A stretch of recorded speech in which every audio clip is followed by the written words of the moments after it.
Denis Petrovcic and Makram Hani. Actually, I was remembering a few days ago. I wasn't remembering. I was trying to clear my phone. I found on my phone one of the first sessions, or maybe it's the first or second session we've ever recorded Block Chat, and it made me laugh.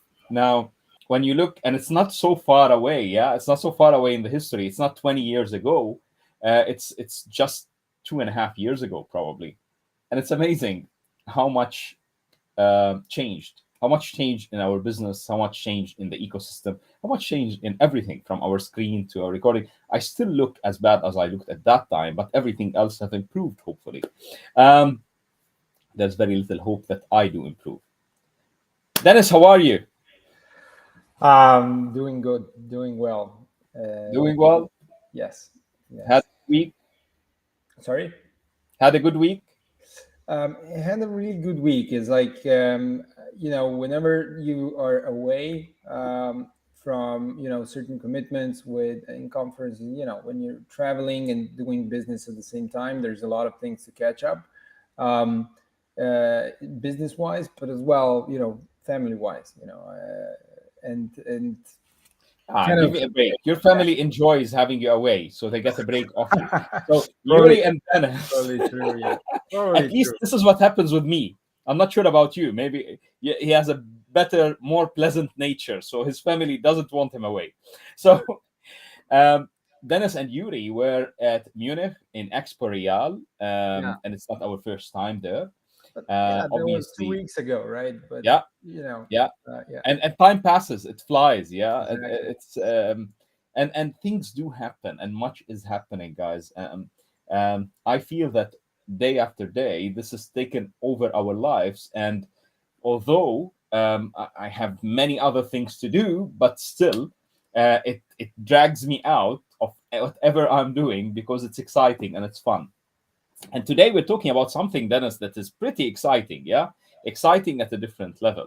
As you know, just to recap for you, for whoever have never seen this, we have 75-ish million dollars of tokenized real estate all over the world, approximately in every continent, plenty of countries, and pretty interesting real estate. You obviously can check that out on our marketplace on Oceanpoint. We have plenty of partners. You can, and we will definitely run you through more details of each of those partners with time. You can check it on our website, obviously, and you can also check what we've done recently. We have registered the first tokenization instance to be registered on a land registry, to be notarized. And it happened in the European Union. It didn't happen in a third world country, although I don't believe that that term still applies. There's no third world countries anymore. With what's happening in the world today, every single country has the potential to becoming a first world country.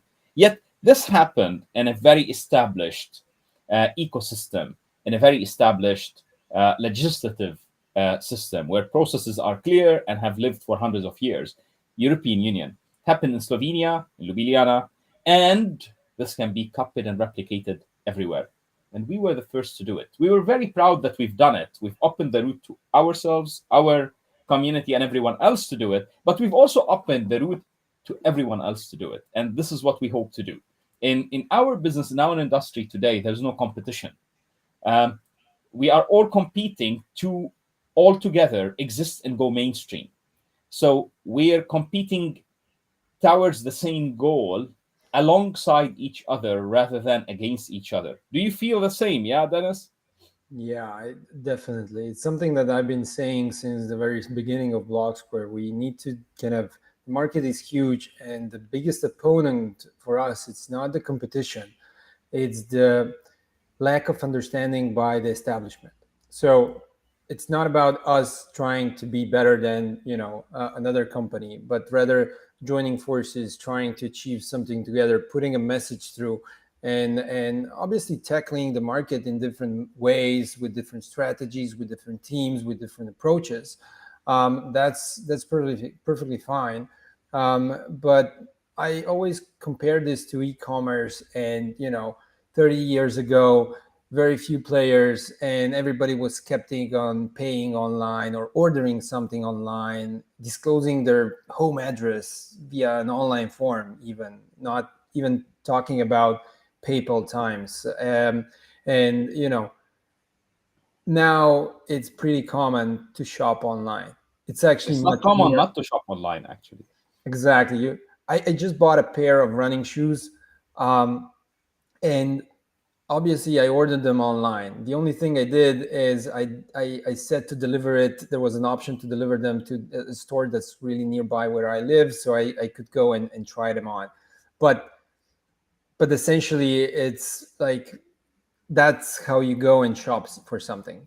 And usually the delivery is the preferred method, and you pay with a credit card because you trust the internet and you You know trust the something? brands that adopted e-commerce and they're present. And I That think, specifically reminds me of when we were very sure that e-commerce will happen, but not for garments and clothing and shoes. You remember those days when you were pretty sure and you said, yeah, internet will be all over, but shopping online for clothing and shoes will not work. yeah, Did you say that exactly. before? Yeah, And you because were very sure and adamant of it. It reminds me of people who say today, yeah, tokenization is too many things, but not real estate. Now, at that point of time, I was pretty sure as well that, um, guys, give me a break. Shoes online exactly. can't happen. There were And there were guys, brands there were brands, Makram. It was not in Europe. It was not in the Middle East, but it was in the US. I think Zappos. I think it's something like that. Was the company, and they solved the shoe selling shoes online by you ordered one pair, a specific number, and they sent you three pairs, one in the larger size and one in the lower size, and then there was a free delivery back. Obviously, the convenience in terms of pricing is probably was they capped, but there was another part of the convenience in this, and it kind of it worked really well. So they kind of tackled or hacked the shoe size fitting thing yeah. at that time. And I believe this is how most of us shop shoes today. Yeah. Yeah, I think so. I mean, clothing is a delicate thing, like you said, and a lot of times, you're hesitant ordering something online, but there's certain pieces of clothing that you can do, and as if you're trusting a certain brand, the size of that brand, if they're really consistent in their production, there's nothing really wrong that You know can go something wrong. I tell my wife, Dennis, you know, she buys so often, and I mean so often. Now, when I tell you how often, you will start laughing really. She buys so often, and I will not mention the brand, the platform name, or actually, I'll mention the platform name. Why not? Namshi is the platform she buys through, and Farfetch. Now, she buys so often of those that the delivery guy probably knows our house now more than his house. And I tell my wife there's the biggest transfer of wealth that have ever happened between our family and the family probably that owns Namshi. It's not probably owned by a family. So the best, smartest decision I would do is buy a share in Namshi because then I'll make sure that I'm making part of that. Imagine that sometimes the guy comes to our house 3 times a day for a return. Yeah. I want to spare him a room in our house. That's the Namshi guy's room. So, that, and yes, um, this is how it works, and it works well. And to be honest, it's been more and more convenient with days passing. I didn't used to shop for shoes online. Now I do shop for shoes online. And actually, when you said Zappos or whatever the name is, sorted that, I thought that I've sorted it. So when I buy shoes, I buy three of each, and then I try them, and then you have those big boxes going back with plenty of shoes, and they have free returns, so it's convenient. Um, Sorry for that, guys. I know that I'm causing a pain probably to the system, but I'm a good client, you could say. Today, Dennis, we have something else that is happening that's pretty exciting for us. with the plenty of people registering to tokenize property and liquefy property and launching property online, specifically after the minute, guys, we went public with we've notarized a property transaction, we made it ready for institutions, for retail investors, for everyone, and we made it that level of safe. We sorted out the issue of the big elephant in the room. When that was sorted, we have a flood, and we can't sometimes cope with the interest to tokenize assets. And we want to make sure that we perform on that going forward. So today, we have a few announcements, but we want you to be with us and listen to us very well. Over the coming few days, we will be opening for registration exclusively to those who are KYC'd already, who are whitelisted on Oceanpoint. So if you're not, you need to do that. It costs you zero. There's no commitment to do anything, but just to go in Oceanpoint and register and KYC. It takes you 2 minutes, 5 minutes. That's what it would take you. And what we are going to do is we open a registration to purchase into a new asset that will be publicly sold very soon. And that registration will open, and we will only release the asset if we have 5,000 registrations to buy into it. Now, again, people who are registering are not committing to buy. They're just expressing interest. And it's an EOI where they're saying, I have an interest to look at that asset to purchase. When the asset is launched, they look at it, they evaluate it, they have enough time to do all of that, and then they decide we'll buy into it and how much do we buy or not. Now, why did we say 5,000 registrations? We said 5,000 registrations because we want to make sure that that asset is oversubscribed to, so that the liquidity target of the owner, of the holder of that asset, is achieved. And we don't want him to fall short because the owner had another option of going and selling it conventionally on the market as an asset. Now, he obviously prefers not to sell it all, to sell the portion and liquefy the portion he needs to satisfy a new investment he's doing.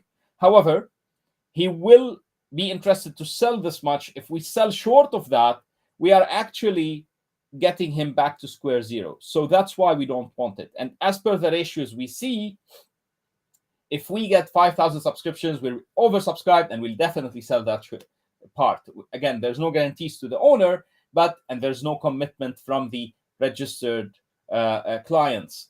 Today, you go on Oceanpoint, it will take you a few minutes, you register, your KYC, voila, you have now access the future of real estate.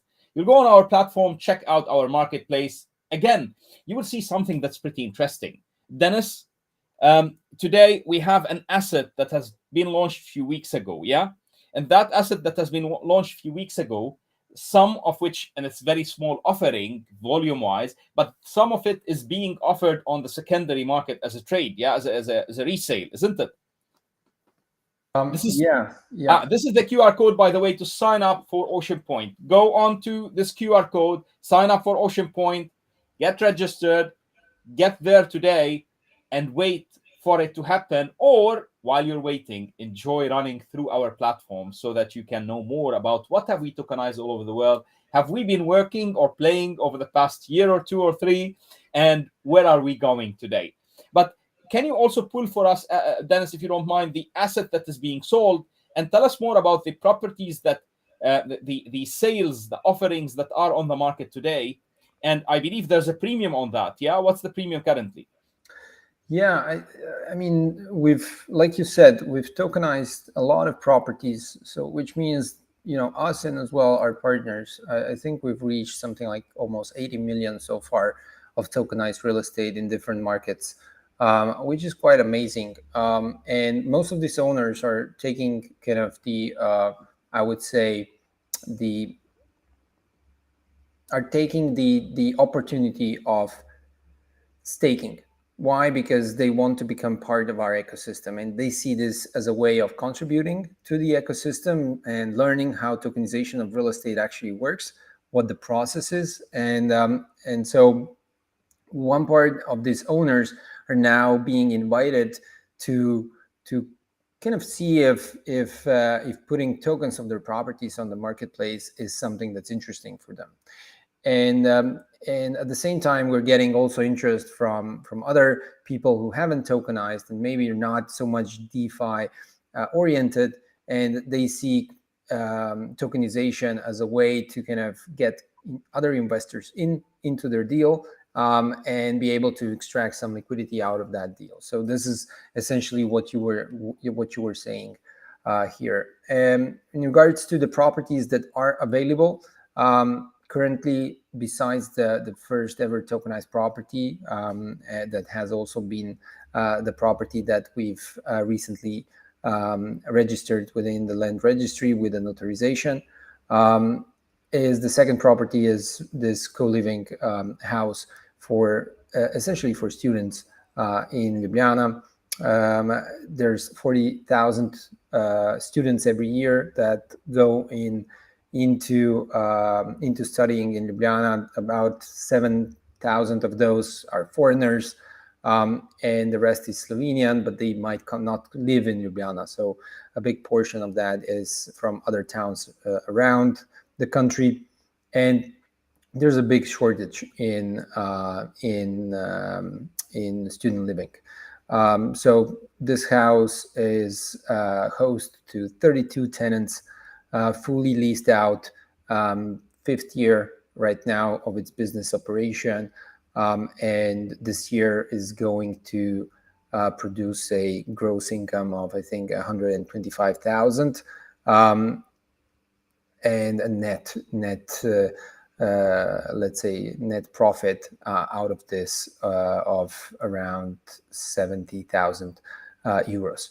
So it's a very positive cash flow, let's say, asset, and tokens are available, but there's not many of them left currently. I believe there's something like 350 tokens being sold right now for something under 5,000 US dollars, or 5,000 DAI.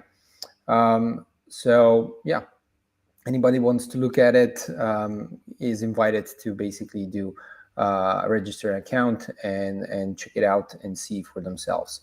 And please note, you can just test it out. You can use it as a test playground for you to learn something new, to start being interested in, or growing an interest in tokenized real estate assets, and then kind of monitoring new assets that will be coming as listed for the purchase of tokens in the future through our marketplace. Yeah. Just don't get us wrong, guys. We're not trying to sell you hype over here. The asset that we're talking about, yes, is selling today in the market at a premium. It's just reflective of the different interests of people trying to buy real estate from different parts of the world. We see it every day. I'm a real estate professional, and I look at it and I see people buy real estate for different reasons. Dennis may look at a property in my vicinity and say, oh, it's a great value, and it earns 8%, which is amazing in his aspect where he comes from.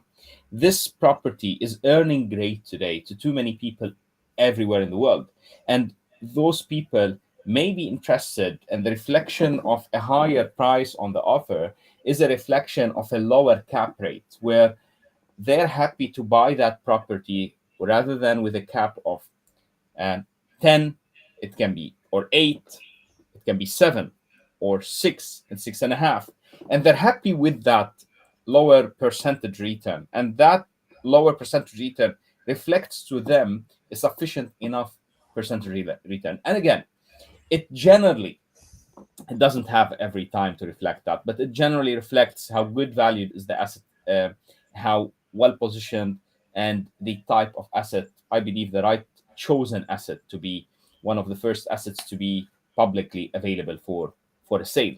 Now, what we want to portray here is the following: you have an opportunity. The opportunity is of several dimensions. First dimension is learning about something new, the future of real estate. The way your window to that is going in and testing it with your own hands. It costs us $0. You just go in, you register on Oceanpoint, You get whitelisted on Oceanpoint while you KYC, which takes you literally 2 minutes, less than 2 minutes probably, Dennis. Yeah, you do Yeah. that, and then just browse through, enjoy it, have fun doing it, and wait for it. There's something very interesting coming up, and coming up very soon. And when that comes up, you'll be able to check it out, register your interest for it, and look at it when it's launched and decide if you're gonna be part of it or not. In both ways, I believe you have profited already. Even if you decide not to be part of it, not to buy into that asset, you still profited by learning something new, checking out something of the future that is happening today, because it is happening. And three, giving yourself the opportunity maybe to get a deal here or there that may can make you some money. Am I right, Dennis, in that approach? You're most definitely right. I think one of the things that maybe people from, you know, they're coming more from a DeFi perspective, and listeners who are more into crypto assets, NFTs, and DeFi, if you will, would look at an asset say earning like 8% annually, in a way of saying, "Oh, this might be boring," right? But what's really exciting, I think, is the combination of tokenized real estate and the ability for those who buy into these real estate tokens to earn BST on the other side. So basically, um, opting in staking of their real estate tokens to earn BST and getting a boost on the earnings. And I think that is quite unique, because you have a very safe investment backed by a real estate asset, and on the other side, you can still bet on DeFi and a much more, let's say, volatile You market. have defined it perfectly right. So, guys, if you have an asset or anything, an investment that's giving you the kind of returns that you're used to, 30, 40, and 50%, generally it will not be asset backed. Yeah, look at it. It can be digitally backed, you can believe in it, you can love it, it doesn't matter, but it's not asset backed. Here you have an investment that's asset backed, can earn you what an asset earns you, which is something between 6 and 9 and 10%, regardless of what it is. Remember, there's possibility of capital appreciation, although it's never guaranteed. But also, you can take those returns, stake them again, and maximize that to make something up to 75% at certain times. I'm not sure what the pool is paying today, but at certain time it was 75, 79% maybe. What is it paying today, Dennis? I think it's the community BSPT pool. Its earning rate is around 35%, Uh, um, and that So guys, it's earning 35%, yeah, and then you can liquidity stake, and we'll tell you later how you can liquidity stake and earn 56% today. exactly, yeah. Yeah, yeah. So quite interesting options, and I mean, obviously, the more risk, the higher the returns, and that's kind of the how Ocean Point is works. Yeah, So here we are again. We can't say it enough. Register, join us. We are going to open registration of interest for an asset that will go online very soon. By the way, just for you to know, there may be a private sale prior to the public sale of that asset. And that's something so common in real estate. That's something so common in other markets as well. There may be a private sale that's prior to the public sale. You will only know, and we will only know over the coming few weeks. To know, you need to be registered and whitelisted. So you need to be KYC'd, and you need to be someone who does exist on our platform. It takes you 2 minutes, zero strings attached, and zero commitment. Just join us there. exactly. Dennis, how about leaving it very simple today and really committing to our promise of 30 minutes, knowing that the past three times we've achieved more than 48 minutes by mal achievement rather than by commitment. Do you have anything else to tell our community? No, as always, we can focus on this 30 minutes. It's perfectly okay. What I would like to as well mention is we're having some new members joining our team. We're going to talk about more of it in the next weeks. As well, another interesting part.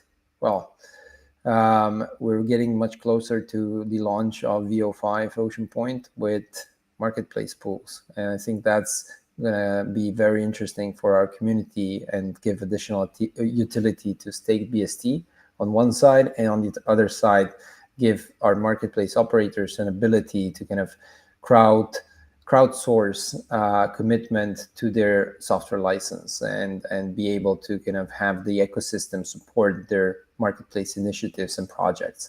So quite excited about that. And I believe we're going to be announcing some quite interesting partnerships in the following weeks. I'll leave it at that. And yeah, and that's it. Enjoy your days, mornings, evenings, mid of the days. Enjoy the hustle, guys. Again, another block chat. Thank you all for being part of our energy.